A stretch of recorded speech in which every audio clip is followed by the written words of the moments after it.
కొండా సురేఖ గారు అయితే ఉన్నారు. బీసీ మంత్రి గారు మాట్లాడించే ప్రయత్నం అయితే చేద్దాము. బీసీ రిజర్వేషన్ల కోసం జరుగుతూ ఉన్న ఈ రోజు అయితే తెలంగాణ బంద్కు పిలుపునివ్వడం అయితే జరిగింది. దాని గురించి ఈ కొండా సురేఖ గారు సికింద్రాబాద్ సంబంధించిన రైల్వే స్టేషన్ కాడ ఇక్కడ బస్ స్టాండ్కి రావడం అయితే జరిగింది. బీసీలకి కొంత కాంగ్రెస్ పార్టీ న్యాయం చేయాలని చూస్తుంది, బీజేపీ అడ్డుకుంటుందని చెప్పడం అయితే జరుగుతూ ఉంది. తనతో మాట్లాడించే ప్రయత్నం అయితే చేద్దాము. మరి ఏ విధంగా ఉందనేది మొత్తం పార్టీల వైజ్ గా ఇస్తాము అన్నట్టుగా ఇటు కాంగ్రెస్ బీసీలకు లీడర్లకు ఇక్కడ మద్దతు ఇవ్వట్లేదు అన్నట్టుగా కొంతవరకు చెప్తాం. ఏం లేదండి, బీసీలకు ఫుల్ సపోర్ట్. రేవంత్ రెడ్డి గారు ఒక రెడ్డి అయ్యిండి కూడా ఈ రోజు బిల్లు తెచ్చారు, వారు ఆర్డినెన్స్ తెచ్చారు.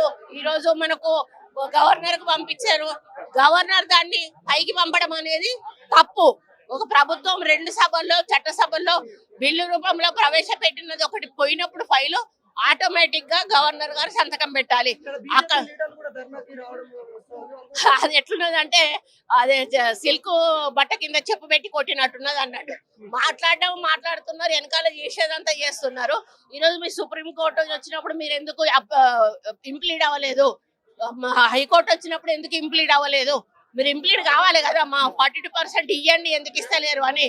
అసలు అంతే ఎందుకు గవర్నర్ దగ్గర ఉన్నప్పుడు ఎందుకు సంతకం పెట్టించలేదు? ఈ రోజు ప్రెసిడెంట్ దగ్గర ఉన్నప్పుడు ఎందుకు సంతకం పెట్టలేదు? ఒక మాట ఎందుకు మాట్లాడలేదు? ఈ రోజు వచ్చి మా వెనకాల ఆర్ కృష్ణయ్య గారికి ఆయన అధికారం వచ్చే వరకు ఒక బీసీ లీడరే.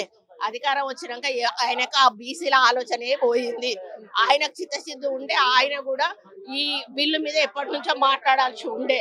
ఎందుకు మీరు గవర్నర్ దగ్గర నుంచి పంపించేశారు, ఎందుకు ప్రెసిడెంట్ దగ్గర దాచిపెట్టారని ఏ ఒక్క రోజు కూడా మాట్లాడని వ్యక్తి ఈ రోజు ఎట్లా మాట్లాడుతున్నాడు? ఆయనకు మాట్లాడే అధికారం లేదు.